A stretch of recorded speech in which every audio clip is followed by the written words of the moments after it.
મહાઠગ મનસુખ સાગઠિયાની મુશ્કેલી વધી શકે છે। ઈડીએ પૂર્વ ટીપીઓ મનસુખ સાગઠિયા સામે ગુનો નોંધવાની મંજૂરી માંગી છે।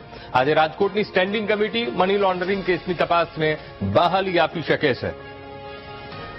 તો આજનો સંવાદદાતા ભાવેશ ફોનલાઈન પર। ભાવેશ, મહાઠગ મનસુખ સાગઠિયાની મુશ્કેલીઓ હવે વધશે। મની લોન્ડરિંગ કેસમાં ગુનો નોંધવા માટે સાથ ખાસે ઈડીએ પૂર્વ ટીપીઓ મનસુખ સાગઠિયા સામે ગુનો નોંધવાની મંજૂરી માંગી છે। ભાવેશ, ચોક્કસથી અંકુર, જે પ્રમાણે રાજકોટમાં ટીઆરપી ગેમ ઝોન અગ્નિકાંડ થયો હતો ને 27 લોકોના મોત થયા હતા।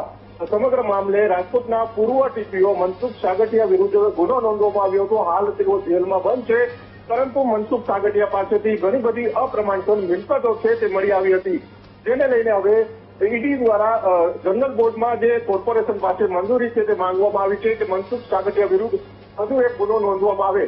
આજે સ્ટેન્ડિંગ કમિટીની બેઠક છે। સ્ટેન્ડિંગ કમિટીની બેઠકમાં પ્રસ્તાવ મૂકવામાં આવશે, જેમાં જે તમામ જે પદાધિકારીઓ છે તેમના દ્વારા આ મામલે નિર્ણય લેવામાં આવશે અને ત્યારબાદ આ સમગ્ર મામલો છે તે જનરલ બોર્ડમાં ઠરાવ પસાર કરવામાં આવશે અને ફરિયાદ મામલે લીલી ઝંડી આપવામાં આવે તેવી પૂરેપૂરી શક્યતાઓ છે। કારણ કે જે પ્રમાણે મનસુખ સાગઠિયા વિરુદ્ધ ગુનો નોંધાયો છે અને હજુ તેઓ જેલમાં બંધ છે, પરંતુ 27 જેટલા નિર્દોષ લોકોના મોત થયા હતા અને ત્યારબાદ હવે કોર્પોરેશનમાં જે પ્રમાણે તેમને કામગીરી કરી હતી તેને લઈને હવે જે આ ગુનો નોંધવાની તજવીજ છે તે હાથ ધરવામાં આવી છે। જી બિલકુલ ભાવેશ, સમગ્ર માહિતી સાથે જોડાવા બદલ આપનો આભાર।